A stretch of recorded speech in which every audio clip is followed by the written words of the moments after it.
উপস্থিত সকল গৌর গোবিন্দ অনুরাগী ভক্তবৃন্দ, সবার শ্রীচরণে আমার কোটি কোটি দণ্ডবত প্রণাম। আজ আমরা সকলে সমবেত হয়েছি সুরধুনী তীরে, এই সুন্দর গ্রামে ভুবন মঙ্গল হরি সংকীর্তনের রস আস্বাদন করার জন্য। এই সুরধুনী গঙ্গার তীরেই নবদ্বীপে প্রেমের ঠাকুর গৌরাঙ্গ মহাপ্রভু অকাতরে অবিচারে সকলকে গোলকের প্রেম দান করেছেন। অল্প বয়সে তিনি সন্ন্যাসী হয়ে পুরীধামে চলে যাওয়ায় সেই প্রেম বিতরণ লীলা অক্ষুণ্ণ রেখেছিলেন আমার প্রভু নিতাই চাঁদ। তার 12 জন পার্ষদের মাধ্যমে হরি সংকীর্তনের বিভিন্ন উৎসবের মধ্যে দিয়ে, পদাবলী সাহিত্যকে উৎসাহ দিয়ে, কীর্তন গানের রীতিকে উৎসাহ দিয়ে এবং বৈষ্ণব ভাবধারার মধ্যে উঁচু নিচু সকলকে সমান করে এক সূত্রে গেঁথে দিয়েছিলেন এই বৈষ্ণব সমাজ।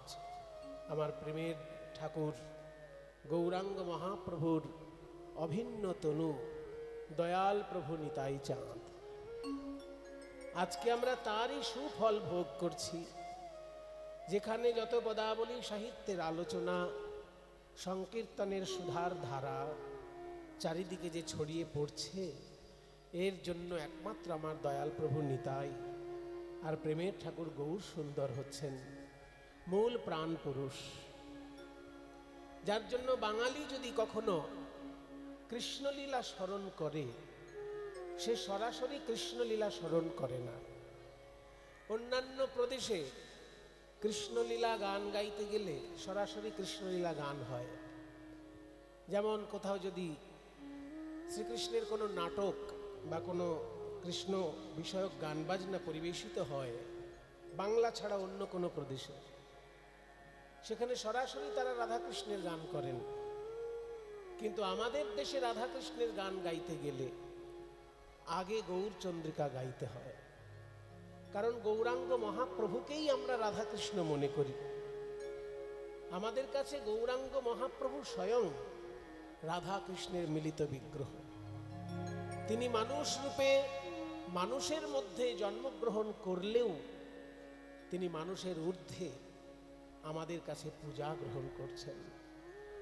যদিও তিনি মানুষের মতনই জন্ম নিয়েছেন, মানুষের গর্ভ থেকেই জন্ম নিয়েছেন, কিন্তু তবুও তিনি রাধা কৃষ্ণের মিলিত তনু গৌরাঙ্গ মহাপ্রভু।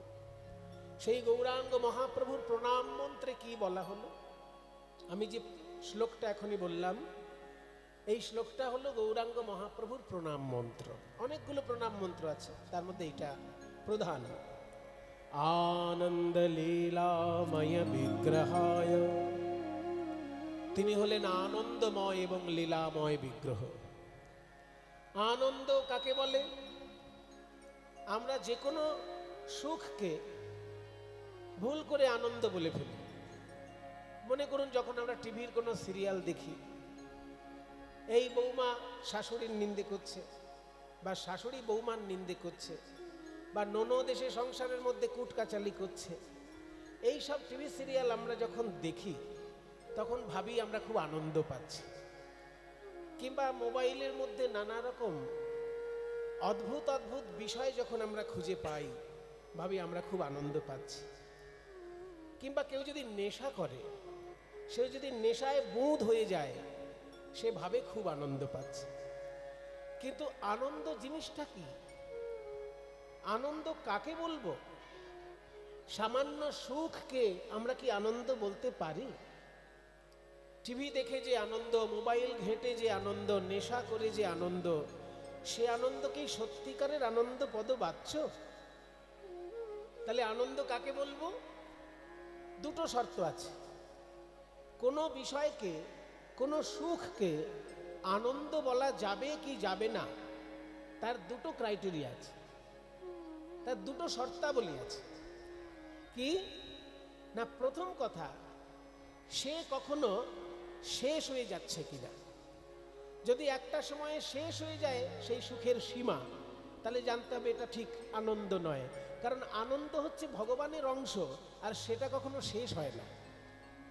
ভগবান যেমন শেষ হয় না, তেমনি ভগবান বিষয়ক আনন্দও কখনো শেষ হয় না। এইটা হচ্ছে প্রথম শর্ত, যে আনন্দ আমি পেলাম সেটা কি তাৎক্ষণিক না চিরকালীন। যদি তাৎক্ষণিক হয় তাহলে সেটাকে আমি বিশুদ্ধ আনন্দ বলতে পারবো না, কারণ তাৎক্ষণিক আনন্দ মানেই সেটা ভগবানের সঙ্গে যুক্ত নয়, ভগবান ছাড়া অন্য কোনো বিষয়ের সঙ্গে সে যুক্ত আছে। আপনি বিশ্লেষণ করুন নিজের জীবন দিয়ে, যে সুখ আপনি সারা জীবন পেয়েছেন সেগুলো যদি মাত্রায় ছোট হয়, বা একটা সময়ে শুরু হয়েছে একটা সময়ে শেষ হয়েছে এমন যদি হয়, তাহলে সেটা ভগবত বিষয়ক আনন্দ নয়। ভগবত বিষয়ক আনন্দ যদি কেউ পায়, তার আনন্দটা থাকে নিরন্তর, নিরন্তর অনাবিল আনন্দ। এটা হচ্ছে ভগবত বিষয়ক আনন্দ, ভগবানের আনন্দ। ভগবান তৈরি হয় তিনটে জিনিস নিয়ে। আমাদের শাস্ত্র কি বলে? ভগবান তৈরি হয় তিনটে জিনিস নিয়ে।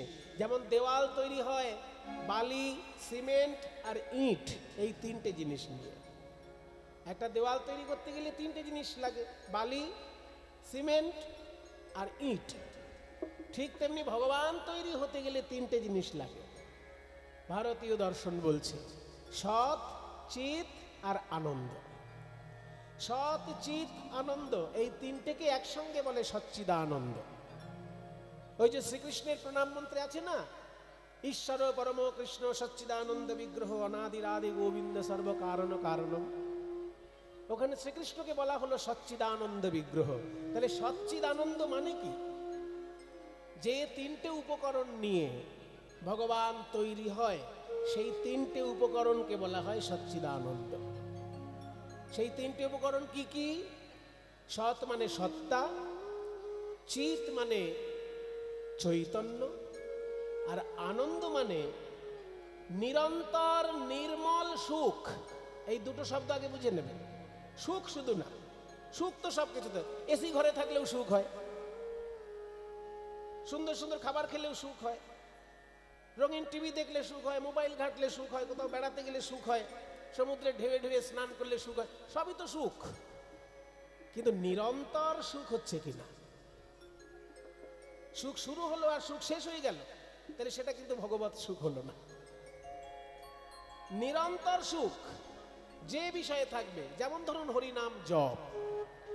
হরিনাম জপ যদি কেউ করে, সে এমন একটা আনন্দে থাকে, আজকেও সে জপ করে যে আনন্দ পাচ্ছে, কালকেও সে জপ করে সেই আনন্দ পাচ্ছে, পরশুদিন জপ করে সেই আনন্দ পাচ্ছে।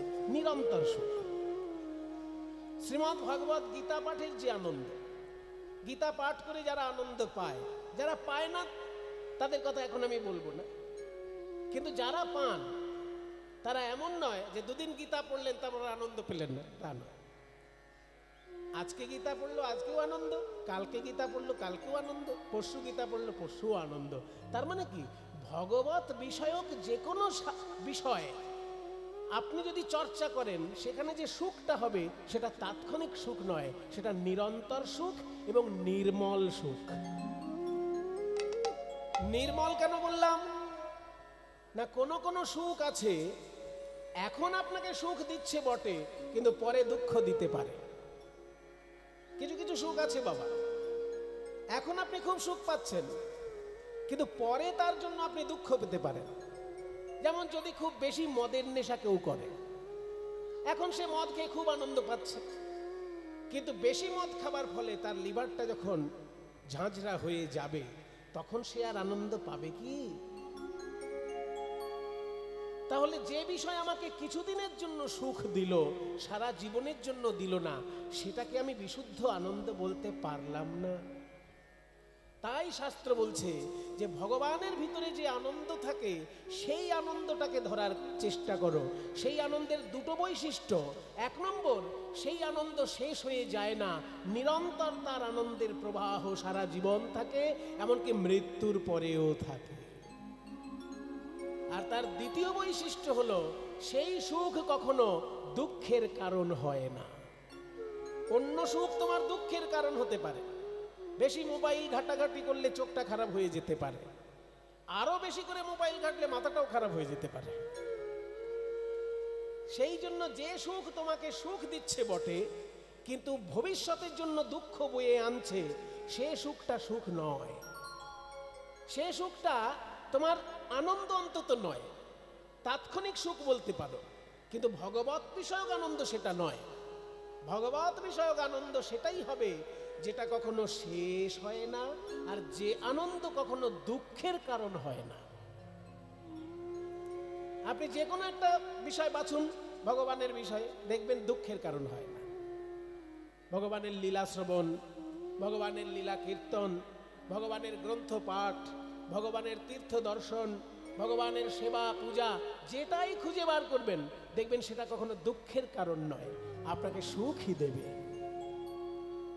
সেই নিরন্তর নির্মল যে আনন্দ যেটা ভগবানের কাছে থাকে, সেই আনন্দের মূর্তিমান বিগ্রহ আমার প্রেমের ঠাকুর গৌর হরি। আনন্দ লীলাময় বিগ্রহায়, তারপর বলা হলো তিনি লীলাময় বিগ্রহ। লীলা কাকে বলে? মানুষের জীবনে যে ঘটনাগুলি ঘটে তাকে বলে ঘটনা মাত্র, কিন্তু ভগবানের জীবনে যে ঘটনাগুলি ঘটে তাকে বলে লীলা। আমাদের জীবনে ঘটনা ঘটলে সেটা ঘটনা, আর ভগবানের জীবনে যখনই কোনো ঘটনা ঘটে সেটা লীলা হয়ে যায়। উদাহরণ দিচ্ছি, মনে করুন আমার জন্মদিন যদি কেউ পালন করে, ভালো কথা, আমার জন্মদিন পালন হচ্ছে, কিন্তু একটা মানুষের জন্মদিন পালন মানে মানুষের জীবনের একটা ঘটনাকে স্মরণ করা, কিন্তু সেটাকে লীলা বলা যাবে না। কিন্তু যখনই শ্রীকৃষ্ণের জন্মদিন আপনি স্মরণ করছেন, গৌরাঙ্গ মহাপ্রভুর জন্মদিন আপনি স্মরণ করছেন, অমনি সেটা জন্ম লীলা কীর্তন হয়ে গেল। কোনো মানুষের জন্মদিনটা নিয়ে জন্ম লীলা কীর্তন হলো না, কিন্তু যখনই শ্রীকৃষ্ণের জন্ম লীলা স্মরণ করছেন বা গৌরাঙ্গ মহাপ্রভুর জন্ম লীলা স্মরণ করছেন, অমনি সেটা জন্ম লীলা হয়ে গেল। তাহলে মানুষের জীবনের ঘটনা হলো ঘটনা মাত্র, আর অবতারের জীবনের যে ঘটনা সেটা হলো লীলা। কেন এই পার্থক্য? কেন পার্থক্যের কারণটা কি? পার্থক্যের কারণ হলো এই যে আমাদের জীবনের ঘটনাগুলো ঘটে মায়ার চক্করে পড়ে, আর ভগবানের জীবনের ঘটনা ঘটে ভগবানের লীলা শক্তির প্রভাবে, মায়ার প্রভাবে নয়। ভগবানের জীবনের যে ঘটনাগুলি ঘটে সেগুলো ভগবানের ইচ্ছায় ঘটে, আমার জীবনের ঘটনা আমার ইচ্ছায় ঘটে না। আমার জীবনের ঘটনা ঘটে মায়ার ইচ্ছায়, আর ভগবানের জীবনের ঘটনা ঘটে ভগবানের ইচ্ছায়। তাই দুটোর মধ্যে পার্থক্য হয়ে যায়। আমার জীবনের ঘটনা হলো ঘটনা, আর ভগবানের জীবনের ঘটনা হলো লীলা। আমার জীবনের ঘটনা শুনলে কারোর মুক্তি লাভ হবে না, কিন্তু ভগবানের জীবনের ঘটনা শুনলে জীবের মায়ার বন্ধন থেকে মুক্তি লাভ হবে। আনন্দ লীলাময় বিগ্রহায় হেমাভ দিব্যচ্ছবি সুন্দরায়। হেমাভ, হেম মানে সোনা, আভ মানে আভা, সোনার আভা যুক্ত তার শ্রীঅঙ্গ। হেমাভ দিব্যচ্ছবি সুন্দরায় তস্मै মহাপ্রেম রস প্রদায়। সেই মহাপ্রেম রস প্রদানকারী গৌরাঙ্গ মহাপ্রভু, যে মহাপ্রেম রস গোলকে গোপনে ছিল, বাইরের জগতে কেউ জানত না, বৃন্দাবনে ঘটেছিল যে প্রেম রসের বন্যা, সেই প্রেম রস কলিযুগে মহাপ্রভু দ্বারে দ্বারে বিতরণ করলেন। তস্मै মহাপ্রেম রস প্রদায় চৈতন্য চন্দ্রায় নমো নমস্তে।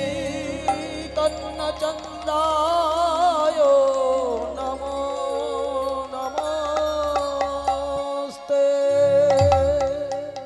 গৌরাঙ্গ মহাপ্রভুর প্রণাম মন্ত্রটা বিশ্লেষণ করা হলো। এইবার দেখি রাধারানীর পূর্বরাগ অনুসারে গৌরচন্দ্রিকায় কি ঘটনা ঘটতে চলেছে।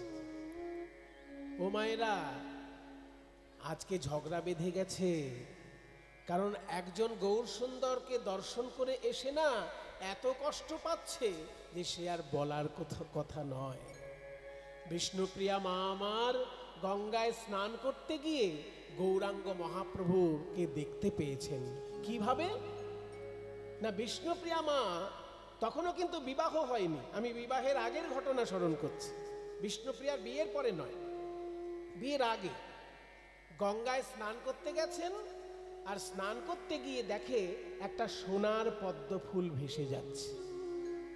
তো ভাবলো সোনার পদ্ম ফুল ভেসে যাচ্ছে, আমি এই সোনার পদ্ম ফুলটা ধরে আনি, আমার বাবাকে দেব।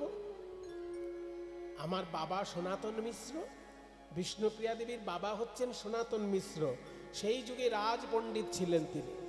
তো উনি তো বিষ্ণু পুজো করতে ভালোবাসেন, আর বিষ্ণু পুজো যে করবে লক্ষ্মীর পুজো সে করতে বাধ্য। বাড়ির কর্তাকে ভালোবাসেন আর বাড়ির গিন্নিকে অসম্মান করেন, সেই গিন্নিতে বাড়িতে আপনি কোনোদিন যেতে পারবেন? বলুন, মনে করুন একটা বাড়ির কর্তাকে আপনি খুব সম্মান করেন, কিন্তু কর্তার গিন্নিকে অসম্মান করেন, তা সেই বাড়িতে ঢোকার সাহস হবে আপনার কোনোদিন? ঠিক তেমনি যে বিষ্ণুর উপাসনা করবে তাকে লক্ষ্মীর উপাসনা করতেই হবে, ইচ্ছে না থাকলেও করতে হবে।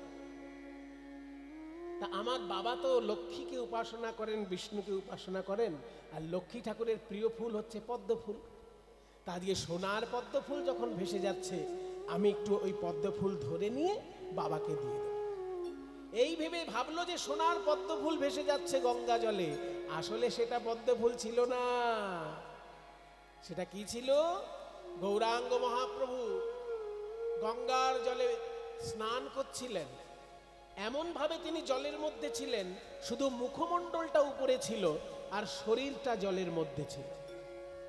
শরীরটা দেখা যাচ্ছিল না, মুখমণ্ডলটা দেখা যাচ্ছিল, আর মুখমণ্ডলের উপরে রোদ্দুর এসে পড়েছে, সূর্যের আলো এত সুন্দরভাবে এসে পড়েছে যে মহাপ্রভুর মুখটাকে আর মুখ বলে মনে হচ্ছে না, সোনার পদ্ম ফুল বলে মনে হচ্ছে। তাই মহাপ্রভুর মুখটাকে সোনার পদ্ম ফুল বলে যেই ধরতে গেছে, অমনি মহাপ্রভু নড়ে চড়ে উঠেছেন। আর লজ্জা পেয়ে বিষ্ণুপ্রিয়া দেবী একেবারে গুটিয়ে গেলেন। কষ্টে শিষ্টে ছুটে ছুটে বাড়িতে এলেন, এসে সখী কাঞ্চনার কাছে মনের কথা বলছেন। আজকে গঙ্গায় স্নান করতে গিয়ে সোনার পদ্ম ফুল ভেবে আমি জানিস একজনের মুখের উপর ভুল করে হাত দিয়ে ফেলেছিলাম, তারপর তার যা রূপ দেখলাম, সেই অপূর্ব রূপ দর্শন করে আমি কিছুতেই আর ভুলতে পারছি না। কেমন সেই রূপ? না, নিরমল গোরাতনু কোষিত কাঞ্চন জনু হেরইতে পড়ি গেনু ভোর। নিরমল গোরাতনু মানে পরিষ্কার পরিচ্ছন্ন গৌরাঙ্গ মহাপ্রভুর শ্রী অঙ্গ।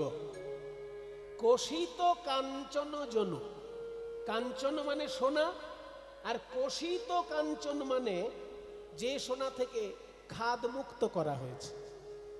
খাদ মুক্ত সোনা বেশি, খাদ মুক্ত সোনা বেশি হলুদ দেখায়। সোনার মধ্যে যদি খাদ মেশানো থাকে তার হলুদ রূপটা একটু কমে যায়, আর যখনই সোনা থেকে খাদ মুক্ত করবেন আরো বেশি সোনার আসল রূপটা ফুটে ওঠে। এবার গয়না বানাতে গেলে একটু খাদ মিশাতে হয়, সেই জন্য সোনার আসল রূপটা কমে যায়। কিন্তু সোনার আসল রূপ যেটাকে সবাই বলে 24 ক্যারেট সোনা, আর গয়না বানাতে গেলে যে সোনাটা লাগে সেটা 22 ক্যারেট সোনা, একটু কমে গেল, মান কমে গেল সোনা। তাই সোনা যখন খাদমুক্ত করা হয় সোনার আসল রূপটা বেরিয়ে পড়ে। বলছে যে ওই খাদমুক্ত সোনার মতো আমার গৌর সুন্দরের অপূর্ব রূপ। নিরমল গোরাতনু কোষিত কাঞ্চন জনু, জনু মানে যেন, যেন কোষিত কাঞ্চন হেরইতে পড়ি গেনু ভোর। সেই রূপ দেখে আমি বিভোর হয়ে গেলাম, আমার চলা ফেরার ক্ষমতা নেই, আমি স্থির হয়ে গেছি। বলে তারপর কি হলো? তারপর আর কি, 3খানা দুর্ঘটনা ঘটে গেল। 3টে দুর্ঘটনা। হ্যাঁ, 3টে দুর্ঘটনা ওই গঙ্গার পাড়ে? বলে হ্যাঁ, গঙ্গার পাড়েই 3টে দুর্ঘটনা ঘটেছে ওই রূপের নয়ন দিয়ে। বলে কি কি নয়ন, কি কি দুর্ঘটনা? বলে প্রথম দুর্ঘটনা হলো যে ওই সোনার পদ্ম ফুলের মতন মুখটা ছিল, আর দুটো ভুরু কেমন ছিল জানিস? কাল সর্পের মতো। যখনই আমি ভুল করে হাত দিয়ে ফেলেছি, তারপর আমার দিকে এমন কুটিল নেত্রে তাকালো, ওই যে ভুরুটা নেচে উঠলো, দেখে মনে হলো কাল সর্প এসে যেন আমার হৃদয়ে দংশন করল। বলি ভাঙো ভুজঙ্গমে ভুজঙ্গমে দংশল মঝুমনে সজনী রে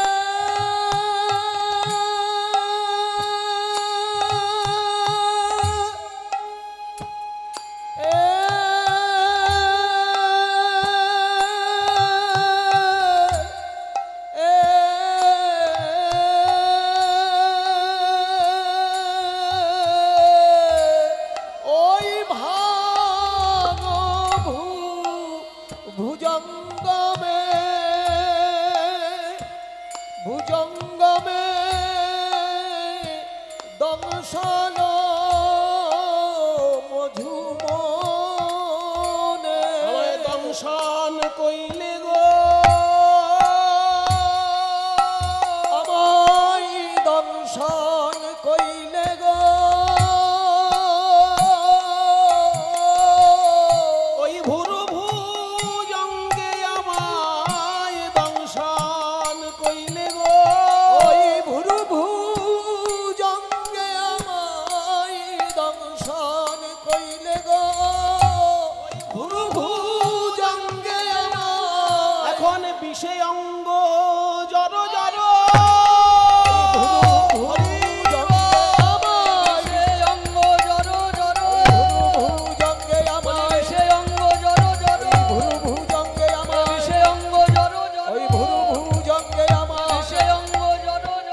আমায় দংশন কইলে গো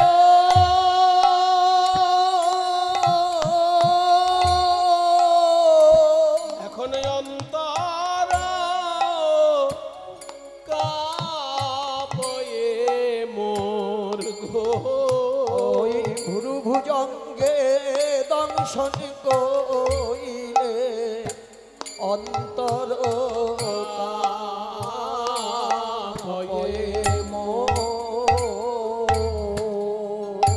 আমি সোনার কমল ভেবে ভুল করে একজনের বদনে হাত দিলাম, সঙ্গে সঙ্গে কুটিল দৃষ্টিতে যখন আমার পানে চাইল, তার ভুরু যেন ভুজঙ্গ হয়ে আমায় দংশন করল। আমি লজ্জার মাথা খেয়ে তবুও সেইখানে দাঁড়িয়ে রইলাম। এই সর্বনাশ আমার জীবনে কেন হলো ওগো কাঞ্চনা সখী, বল বল। এই মুখে আমি কি করে আমার জনসমাজে দেখাবো? কেমন করে আমি আমার মুখ সমাজে দেখাবো? তাই বলি সজনী সজনী,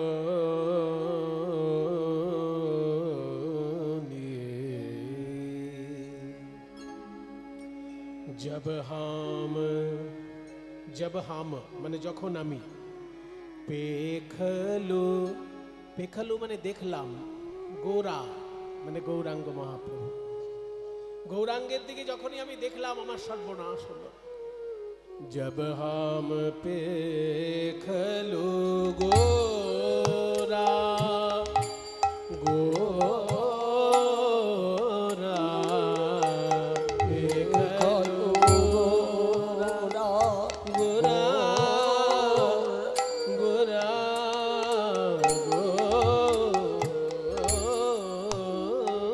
गोरा, जब हम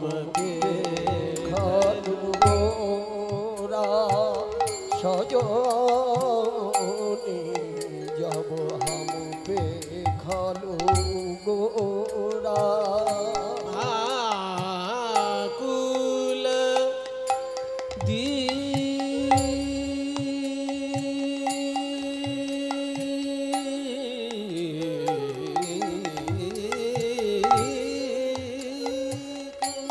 আকুল দিক বিদিক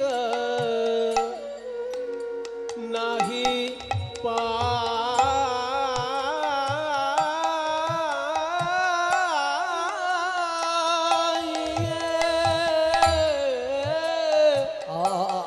আকুল দিক সজনী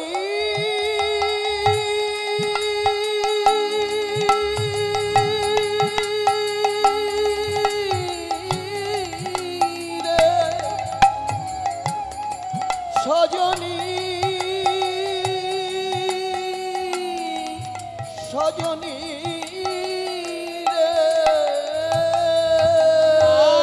আকুল দিক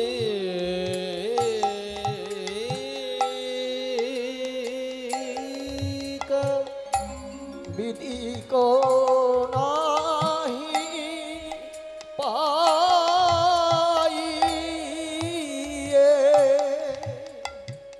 সাপে যদি কাউকে কামড়ায় তার দিক বিদিক জ্ঞান থাকে না।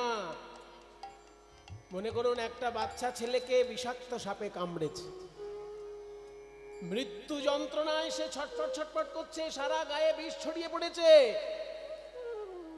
আর সেই সময় যদি বাচ্চাটাকে কেউ জিজ্ঞেস করে, খোকা খোকা শুনতে পাচ্ছ? হ্যাঁ হ্যাঁ হ্যাঁ। তোমার বিদ্যালয়টা তোমার বাড়ি থেকে কোন দিকে? তখন কি আর ওইসব বলার মতন তার সম্ভব? কিছুক্ষণ পরেই যে মারা যাবে, সাপের বিষ যার সারা গায়ে ছড়িয়ে পড়েছে, ছটপট ছটপট করছে মরে যাবে বলে, তার কি তখন মনে থাকে যে আমার স্কুলটা আমার বাড়ি থেকে দক্ষিণ দিকে না পূর্ব দিকে? ঠিক তেমনি গৌরাঙ্গের ওই ভুরুটা সাপ হয়ে আমায় দংশন করেছে। মানে ভুরুটা এত সুন্দর যেন সাপ দংশন করেছে আমার বুকে। আমার মনে হলো ভুরুটা দেখে, ভুরুটা এত সুন্দর দেখতে, যেন ভুরুর নাচনিটা সাপের মতো এসে আমার বুকে দংশন করেছে। তাই দিক বিদিক জ্ঞান শূন্য হয়ে গেলাম। আকুল দিক বিদিক নাহি পাইয়ে। কাজেই আমি ভাবছি বাড়ির দিকে আমি পা বাড়াচ্ছি, কিন্তু আসলে আমার পা যাচ্ছে গঙ্গার দিকে। আকুল দিক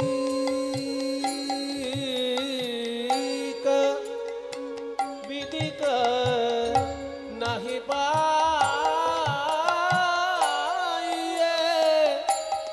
এখন মদন লালসে মন ভরা, মদন লালসে মন ভরা, মদন লালসে মন ভরা, ভরা ভরা ভরা রে সজনী।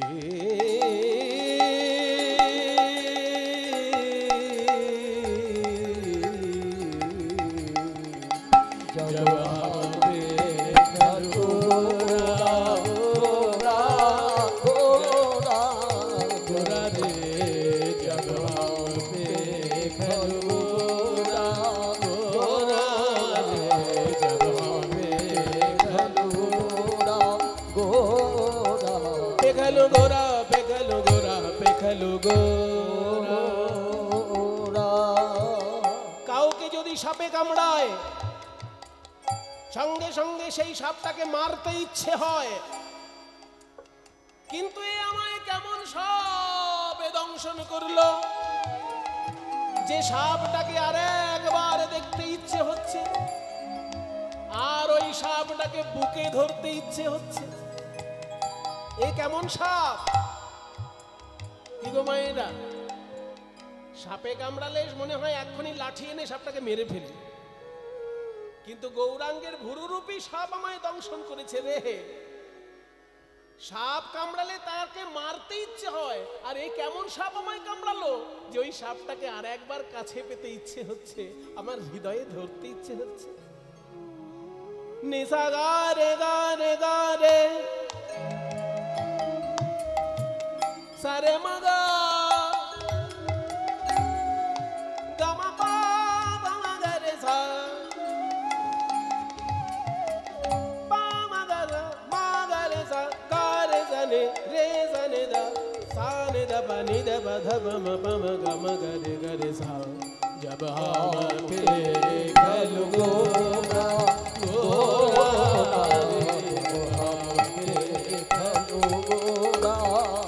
जब हम देखल गोरा अरे जब हम देखलू जब हम देखल गोरा गोरा जब हम देखलू जब हम देखल जब हम देखलू जब हम देखलू गोरा जब हम देखलू जब हम देखलू जब हम देखलू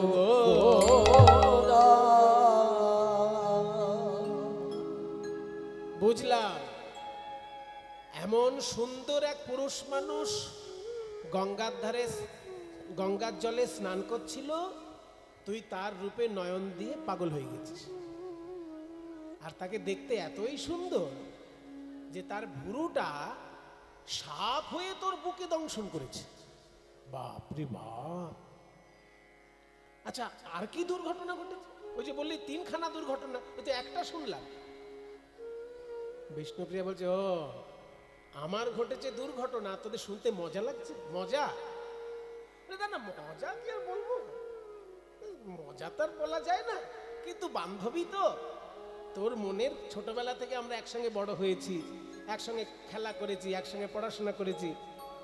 হ্যাঁ, তুই আমার ছোটবেলার বান্ধবী, তা তোর জীবনে দুর্ঘটনা ঘটলে আমার শুনতে ইচ্ছে হবে না? বল, আর কি দুর্ঘটনা ঘটেছে? দুটো বাকি আছে এখনো। বলে তো শোন তাহলে দুটো দুর্ঘটনা আরো। প্রথম দুর্ঘটনা হলো গৌরাঙ্গের ভুরুটাই সর্প হয়ে আমায় দংশন করেছে। আর দ্বিতীয় দুর্ঘটনা বলি অরুণিমলোচনে তের ছয়বলোকনে অরুণিমলোচনে তের ছয়বলোকনে বিন্ধে কুসুম সরসাধে বিন্ধে কুসুম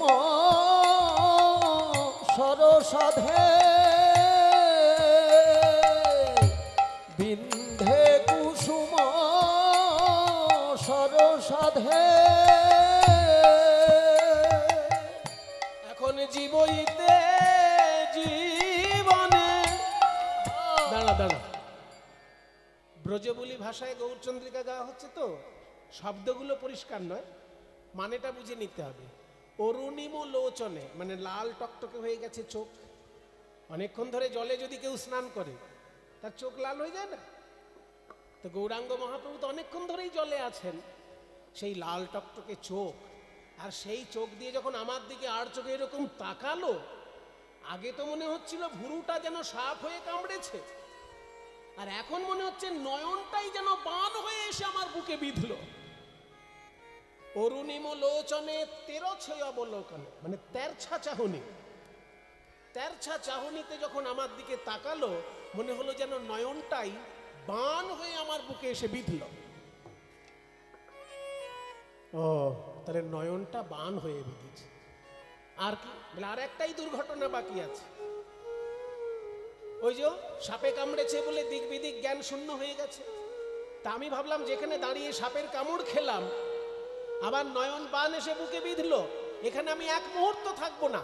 এই ভেবে আমি যখনই গঙ্গা ছেড়ে বাড়িতে আসতে যাচ্ছি, কি হলো, যেহেতু দিক বিদিক জ্ঞান শূন্য, তাই আমি ভাবছি আমার আমার পাটা বাড়ির দিকে যাচ্ছে, কিন্তু আসলে আমার পাটা গঙ্গার জলের দিকে যাচ্ছে। আমি ভাবছি বাড়িতে আসছি, কিন্তু শরীরটা যাচ্ছে গঙ্গার জলের দিকে।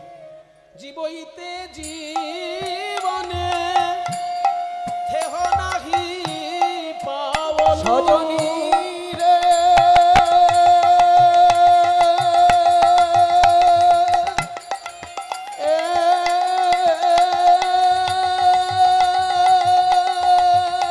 আরে ও জীবইতে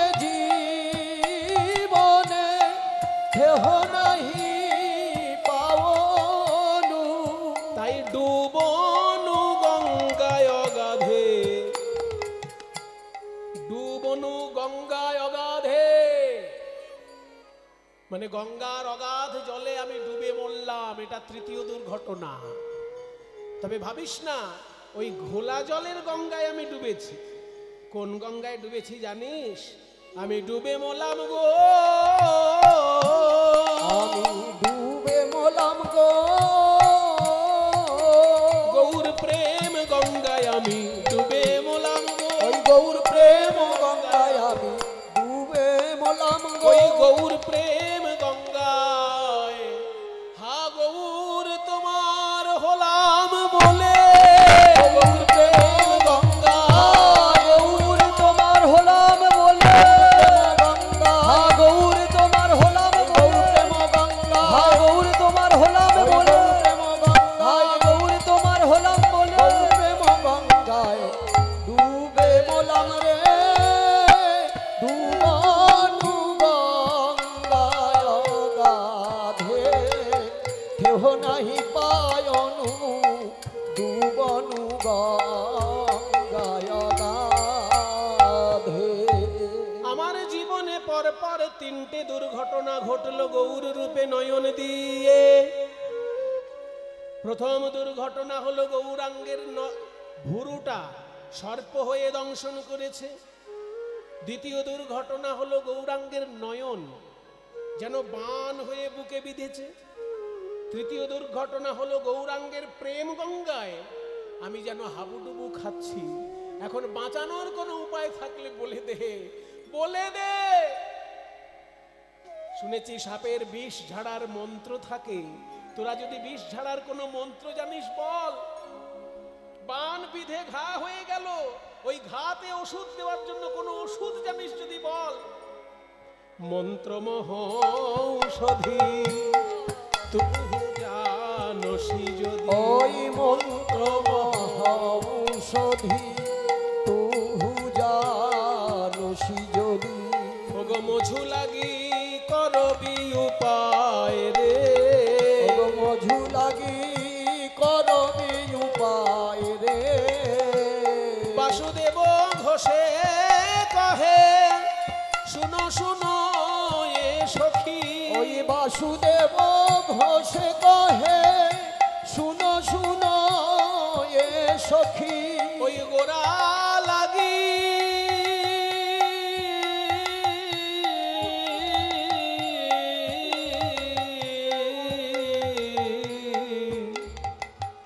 প্রাণ মোর যায় গো, গোরা লাগি প্রাণ।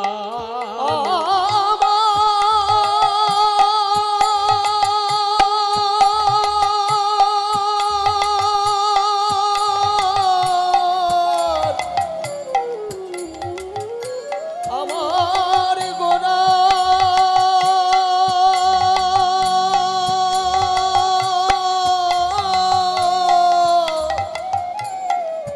আমার গোরা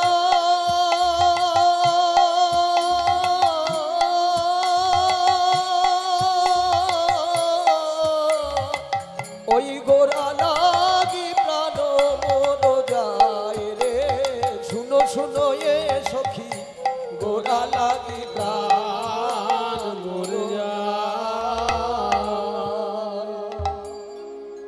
বিষ্ণুপ্রিয়া দেবীর সখী কাঞ্চনা এবার মুচকি হাসলেন। বুঝেছি বিষ্ণুপ্রিয়া, বুঝেছি, তোর তো আমি বান্ধবী, তাই আমি রসিকতা করতেই পারি। শুনেছি কোন কোন লোকের এতই দুর্ভাগ্য থাকে, তাদের মৃত্যুর একাধিক কারণ থাকে।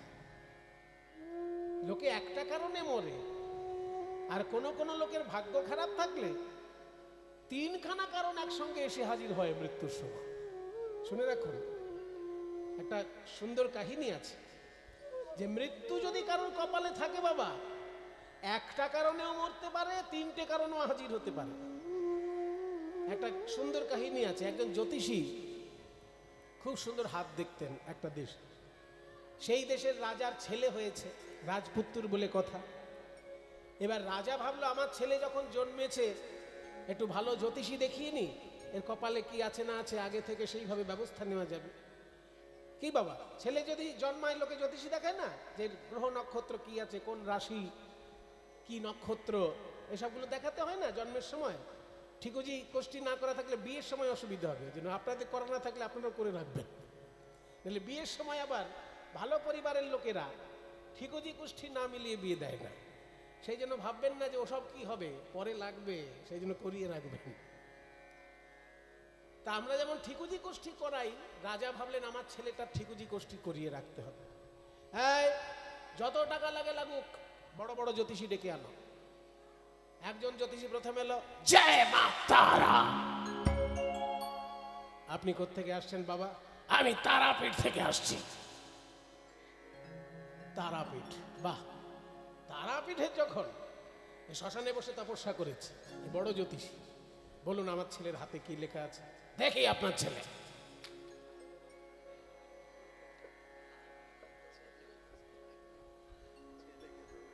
রাম রাম। এ কি তারা বলছিলেন, আবার রাম রাম কেন বললেন? ছেলেটার সবই ভালো, একটা জায়গায় আমার খুব খারাপ লাগছে। কি? ও মাত্র 12 বছরে মারা যাবে। মাত্র 12 বছরে ওর মৃত্যু হবে এবং সর্পদংশনে মৃত্যু হবে। খুব সাবধান থাকবেন, সর্পদংশন।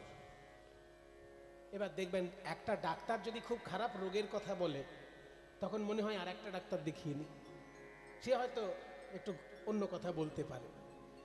তাই রাজা ভাবলেন আর একটা জ্যোতিষী দেখিয়ে নেওয়া হোক। আর একটা জ্যোতিষী আনা হয়েছে।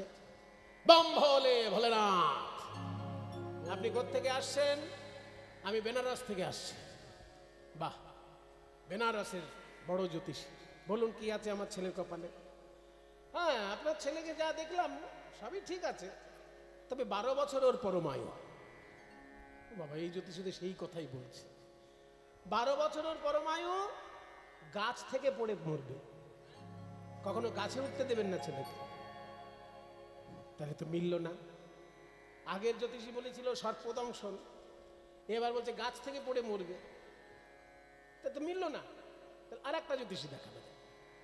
আর একজন জ্যোতিষী এসেছে, আলোক নিরঞ্জন, সবকা মালিক এক হ্যায়। আপনি কোত্থেকে আসছেন বাবা? আমি হিমালয় থেকে আসছি। বাহ, এও বড় জ্যোতিষী। বলুন আমার ছেলের কপালে কি লেখা আছে? দেখি আপনার ছেলের হাত। হ্যাঁ, ভালো ছেলে আপনার, খুব মন দিয়ে পড়াশোনা করবে, ঘোড়দৌড় শিখবে, সব করবে, কিন্তু কপালটা ওর ভালো না, মাত্র 12 বছর বাঁচবে। বলে আপনিও সেই কথাই বললেন। আচ্ছা, তারপর আর কি জানতে চাইছেন? ওর 12 বছরের মৃত্যু আছে, জলে ডুবে মরবে। না, এই আবার আর একটা কথা বলে গেল। তিনজনের কথা তিন রকম। একজন বলেছে সর্পদংশন, একজন বলেছে গাছ থেকে পড়ে, একজন বলেছে জলে ডুবে, কিন্তু 12 বছরটা সবাই বলেছে। এইবার মহারাজা করলো কি, ওই 3 জন জ্যোতিষীকে জেলখানায় রেখে দিয়েছে। কারণ 3 জনের গণনায় 3 রকমের কথা আছে। যার গণনা খাটবে তাকে স্বর্ণ মুদ্রা দেওয়া হবে, আর বাকি 2 জন ভুল গণনা করেছে বলে তাদেরকে শাস্তি দেওয়া হবে। 12 বছর ধরে এরা জেলখানায় থাকবে, তবে শাস্তি পাবে না। ওরা যা খেতে চাইবে তাই খাবে, যা ভোগ ওদের লাগবে সব ভোগ থাকবে, শুধু সরকারি নজরে থাকবে। 3 জন জ্যোতিষী স্বাভাবিক মানুষের মতনই জীবন কাটাবে, মানে যাকে বলে নজরবন্দি। এরা নজরবন্দি থাকবে, সাধারণ মানুষের মতো জীবন কাটাবে বটে, কিন্তু চোখে চোখে রাখবে সরকার। 12 বছর। এবার দেখতে দেখতে রাজপুত্র আস্তে আস্তে বড় হলো, 12 বছর হয়ে গেল বয়স। বন্ধুদের সঙ্গে খেলতে গেছে, এবার কে জানে ঝড় আসবে, হঠাৎ করে ঝড় এসেছে।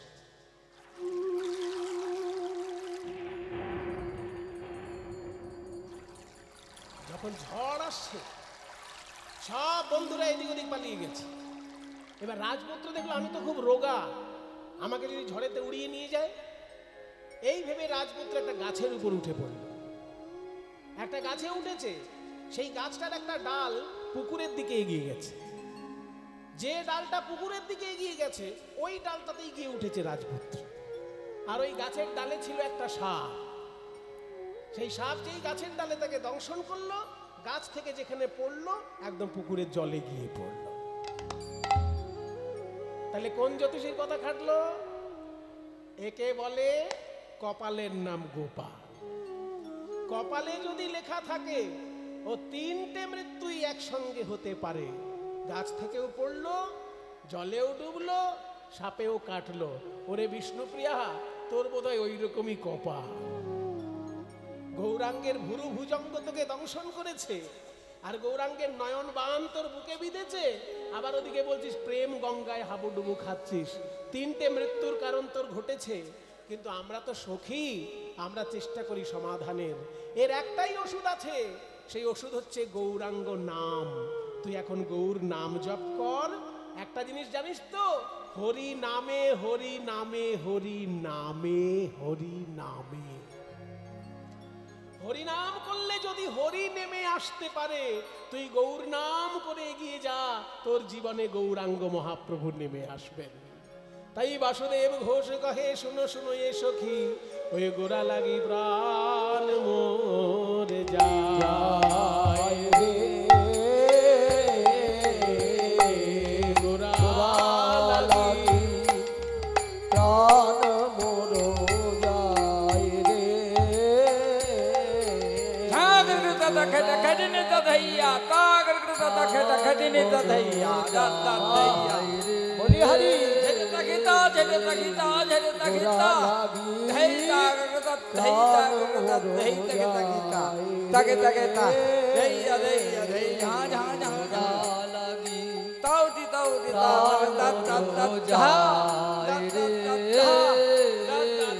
ओ गोरा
এবার চলুন মধুময় বৃন্দাবনে গিয়ে দেখি গৌরাঙ্গ মহাপ্রভুর জন্য যেমন প্রাণ ব্যাকুল হয়ে উঠেছে আমার বিষ্ণুপ্রিয়া মায়ের। তারপর যখন বিবাহ হবে তখন মিলন হবে। এই বিবাহের আগে, মিলনের আগে যে মনে টানটা সৃষ্টি হওয়া, তাকেই বলে পূর্বরাগ। তাহলে শ্রীকৃষ্ণকে দর্শন করে রাধারানীর মনে কেমনভাবে সেই পূর্বরাগ সৃষ্টি হলো, চলুন আমরা বৃন্দাবনে গিয়ে দর্শন করব। রে মনা चलो यमुना के तीर, अब तक हम थे गंगा के किनारे में, देख रहे थे महाप्रभु की लीला। अब जाएंगे वृंदावन में जमुना के किनारे में, देखेंगे श्याम सुंदर की लीला। चलो मन गंगा यमुना तीर, यमुना तीर, यमुना तीर। चलो मन गंगा यमुना तीर, चलो मन गंगा यमुना तीर, चलो मन गंगा यमुना गंगा यमुना निर्मल पानी, गंगा यमुना निर्मल पानी। यमुना के निर्मल पानी में नहाने से क्या होगा? যমুনার নির্মল জলে স্নান করলে কি হবে জানো? শীতল শীতল होवत शरीर। चलो गंगा यमुना तीर, चलो मन गंगा यमुना तीर, चलो मन गंगा यमुना तीर। यमुना के तीर, यमुना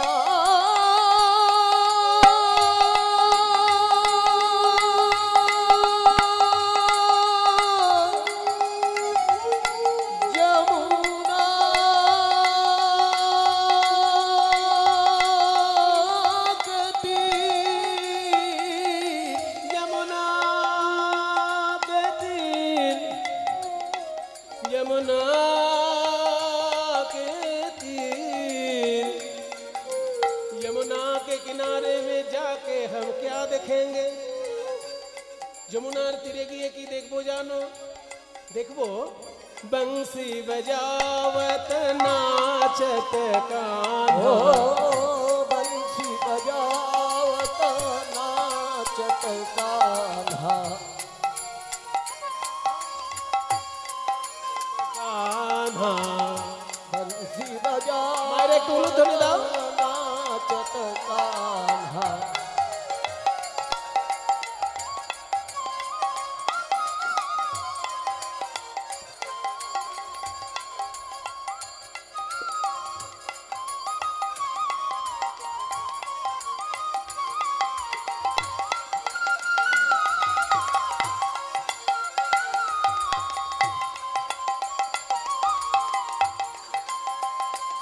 ओ बंसी बजावत नाचत कान्हा।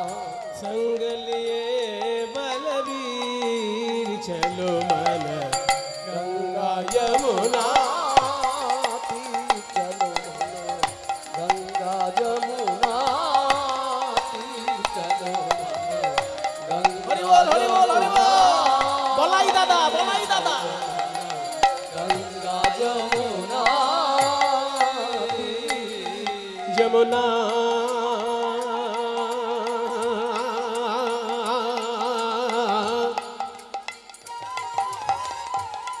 यमुना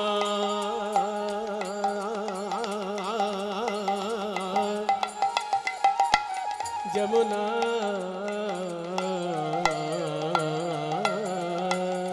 यमुना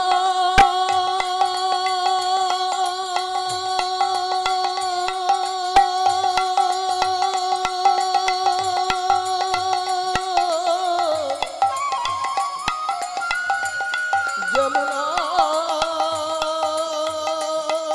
यमुना यमुना यमुना। जो भगवान ऐसे बांसुरी बजाते हुए नाच रहे हैं, वे दिखने में कैसे हैं? उनके माथे पे मोर के मुकुट है, मोर मुकुट पीतांबर शोहे। मोर मुकुट पीतांबर शोभे, मोर मुकुट पीतांबर शोभे। कुंडल झलकत हीर चलो मन गंगा यमुना तीर चलो मन गंगा जमुना तीर चलो चलो যমুনা তীর যমুনা তীর যমুনা তীর। এত সুন্দর ভজন রচনা কে করেছেন? না রাজস্থানের রাজকন্যা মীরাবাই। কৃষ্ণকে ভালোবেসে যিনি সর্বস্ব সমর্পণ করেছিলেন সেই মীরাবাই। মীরা কে মীরা মীরা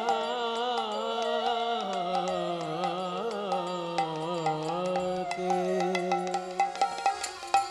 मीरा के प्रभु गिरधर नागर मीरा के प्रभु गिरधर नागर मीरा के प्रभु गिरधर नागर के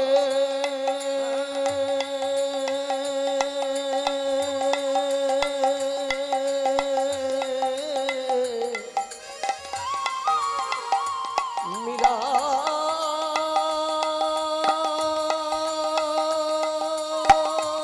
के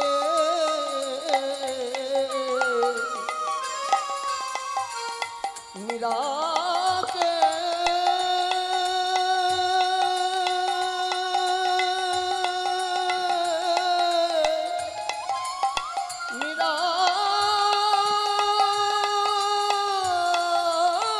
के मीरा के मीरा के प्रभु गिरधर नागर मीरा के प्रभु गिरधर नागर मीरा के प्रभु गिरधर नागर उनके चरण कमल चरण कमल चरण कमल पर शीर चलो मन गंगा यमुना तीर चलो मन गंगा यमुना गंगा यमुना गंगा यमुना गंगा जमुना गंगा जमुना जमुना जमुना जमुना जमुना जमुना जमुना जमुना जमुना जमुना के तीर गंगा यमुना तीर चलो गंगा यमुना जमुना तीर जमुना तीर जमुना जमुना तीर जमुना तीर जमुना जमुना तीर जमुना तीर जमुना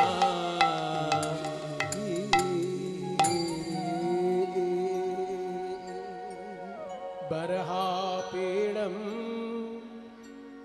नटवरवपुः कर्णयोः कर्णिकारम् बिभ्रद्वासो कनककपिशं वैजयन्तीं च मालाम् रन्ध्राणवेणोरधरसुधया पूरयन् गोपवृन्दैः वृन्दारण्यं स्वपदरमणं प्राविशत् गीतकीर्तिः। জয় নিতাই। শ্রীকৃষ্ণের রূপের বর্ণনা দিলেন শ্রীমদ্ ভাগবতের শ্লোকে। বলছে বরহা পীড়ম, বরহ মানে ময়ূরের পালক, ময়ূরের পালক যার চূড়ায়। নট বর বপুহু, নট মানে নৃত্যশিল্পী, বড় মানে শ্রেষ্ঠ, বপু মানে শরীর। শ্রীকৃষ্ণের শ্রী অঙ্গ শ্রেষ্ঠ নৃত্যশিল্পীর মতো, মানে যখনই শ্রীকৃষ্ণ যেখানেই দাঁড়াবেন মনে হচ্ছে যেন নাচছে, দাঁড়িয়ে থাকলেও মনে হয় নাচছে। নটবর বপু করণায় কর্ণিকারম, কানে দুলছে কর্ণিকা। বিভ্রদ্বাস কনক কপিশম, এত সুন্দর কাপড় পরে আছে, সোনা যেন হার মেনে যাচ্ছে তার বর্ণের কাছে। বৈজয়ন্তীঞ্চ মালাম, তার গলায় যে মালাটি আছে সেই মালায় 5 রঙের ফুল আছে। যে মালায় 5 রঙের ফুল থাকে তাকে বলে বৈজয়ন্তী মালা। আর যে মালা হাঁটু পর্যন্ত দোলে তাকে বলে বনমালা। বৈজয়ন্তীঞ্চ মালা রন্ধ্রান বেণো রধর সুধয়া পূরয়ন, মানে বাঁশির ছিদ্রগুলিকে অধরের সুধা দিয়ে পূর্ণ করে চলেছে। কি সুন্দর কথাটি না? আমরা হলে কি বলতাম, কৃষ্ণ আমার বাঁশিতে ফুঁক দিলেন। কিন্তু ভাগবতের ভাষা কত সুন্দর দেখুন। বাঁশিতে ফু দিলেন বলছে না, বলছে বাঁশির ছিদ্রগুলিকে যেন অধরের সুধা দিয়ে পূর্ণ করে চলেছে। রন্ধ্রান বেণো রধর সুধয়া পূরয়ন। তাত্ত্বিক তাৎপর্য হলো এই যে তোমার জীবনটাও তো একটা বাঁশি, তোমার এই দেহটাও একটা বাঁশি। বাঁশিতে যেমন অনেকগুলো ছিদ্র থাকে, তোমার দেহে কতগুলো ছিদ্র আছে দেখো। 2টি কান, 2টি চোখ, নাকের 2 ছিদ্র, মুখ, পায়ু উপস্থ, 9টি ছিদ্র তোমার শরীরে। এই বাঁশিটা, এই দেহ বাঁশিটা তুমি তোমার গোবিন্দকে সমর্পণ করে দাও।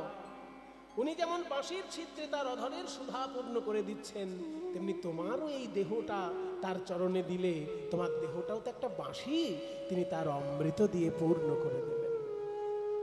রন্ধ্রান বেণো রধর সুধয়া পূরয়ন বৃন্দারণ্যং স্বপদরমণম। বৃন্দাবন তার প্রিয় স্থান, সেইখানে প্রাবিশৎ প্রবেশ করলেন গীত কীর্তি, যার কীর্তি লোকেরা গান করে।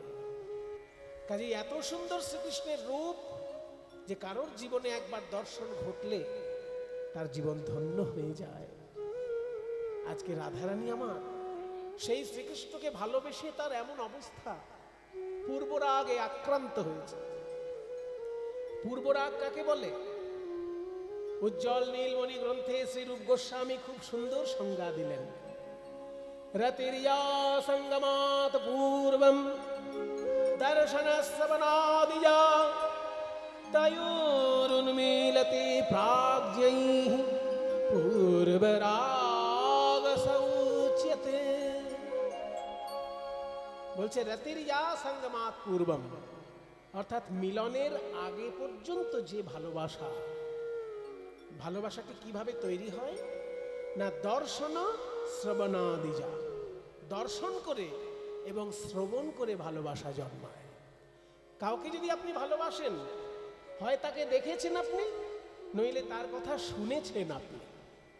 তাই দর্শন শ্রবণাদিজা তয়োর উন্মিলিত, সেই প্রিয়তমা এবং প্রিয়তমের মধ্যে যে ভালোবাসাটা উন্মিলিত হয়, প্রাজ্ঞই প্রাজ্ঞগণ জ্ঞানী লোকেরা পূর্বরাগ সৌচ্যতে, তাকেই পূর্বরাগ বলেন। তার মানে মিলনের আগে পর্যন্ত যে ভালোবাসা, দর্শন শ্রবণ থেকে উৎপন্ন যে ভালোবাসা, সেই ভালোবাসাটির নাম পূর্বরাগ। তার মানে জীবনের প্রথম ভালোবাসাকে বলে পূর্বরাগ। মিলন হওয়ার আগে পর্যন্ত যে মনের টান, আমরা সাধারণ বাংলায় বলি মনে একটা টান সৃষ্টি হয়েছে, সেই মনের টানটাকেই সংস্কৃতে বলছে পূর্বরাগ।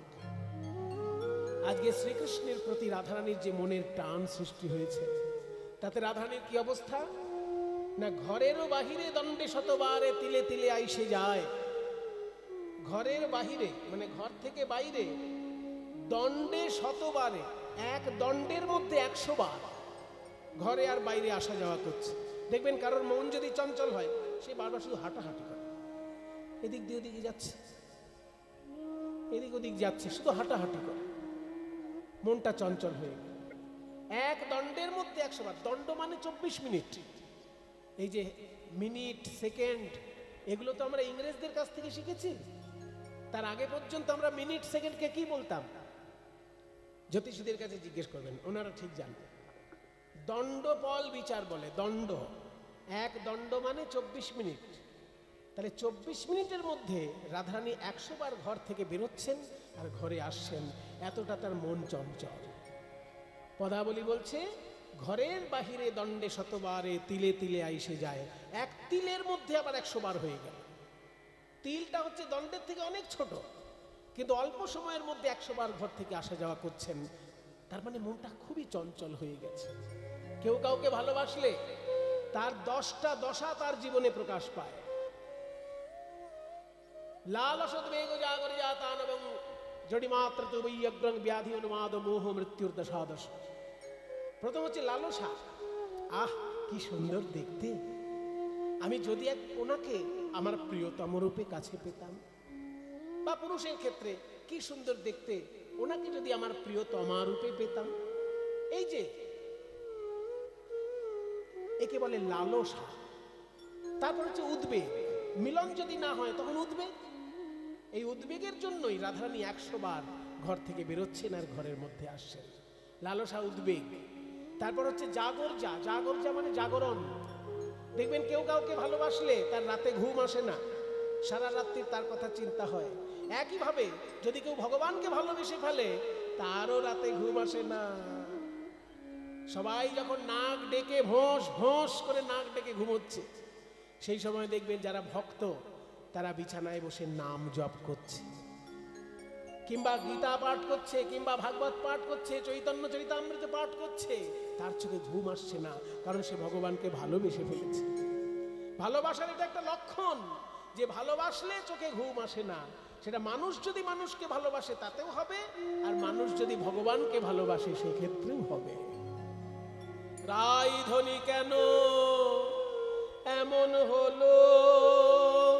এবার গানটা একটু গাইছি। গানটা হচ্ছে ধরা তালে, পোট ধরা তাল বলে একে। ঘরের বাহিরে দণ্ডে শতবার, পোট ধরা তাল। 16 মাত্রার তাল, প্রত্যেক বিভাগেই তাল, 4টে করে তাল 16 মাত্রায়। আমার রাইধনী কেন এমন হলো রে,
দণ্ডে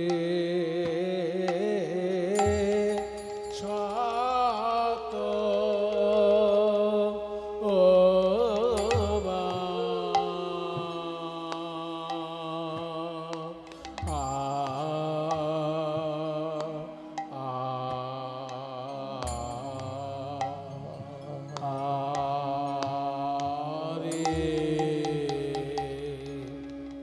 কেন শত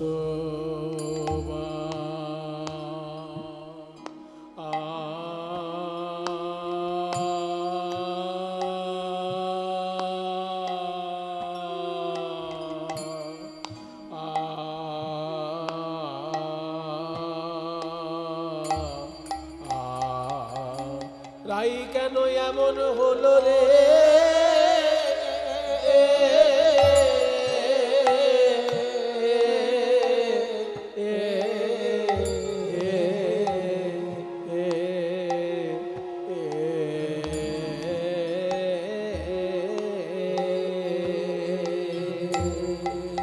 ওগো আমাদের রাইধো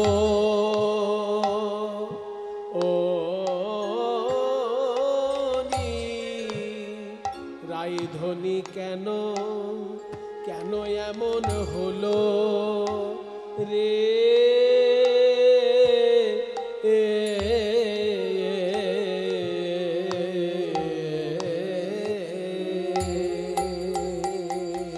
আমাদের রাইধো রাইকে কেউ বা কিছু করে কেউ কিছু করে দিলে রাই তো আগে এমন ছিল না রে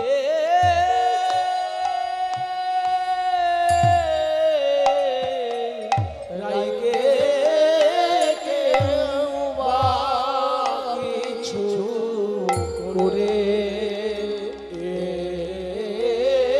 দিলে রাই আগে এমন ছিল না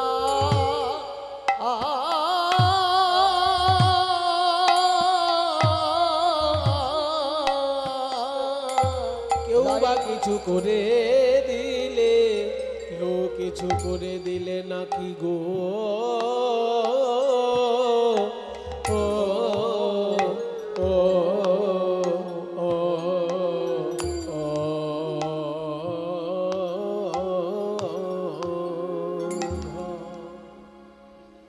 ঘরের বাহিরে দণ্ডে শতবারে এই পর্যন্ত ধরাতাল।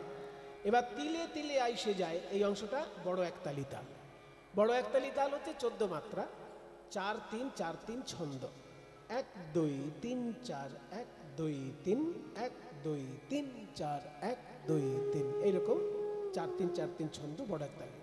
ধ্বনি আমার তিলে তিলে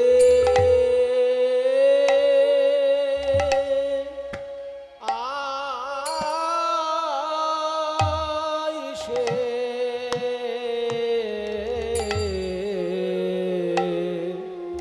যায় কেন ধ্বনি আমার তিলে রাই ধ্বনি কেন আইসে যায় বার বার আইসে যায় বার বার একদম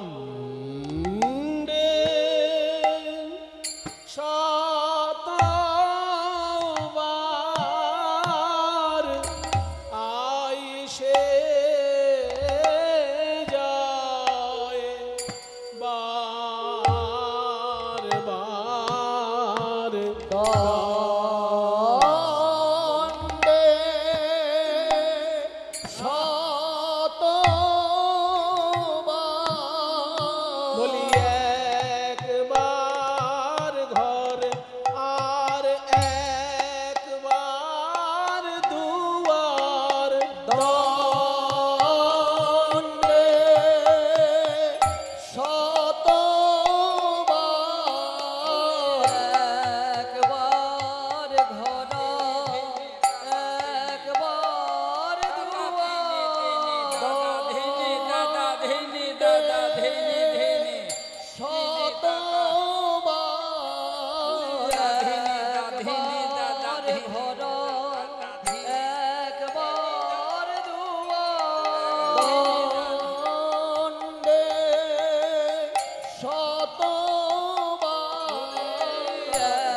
একবার ঘর একবার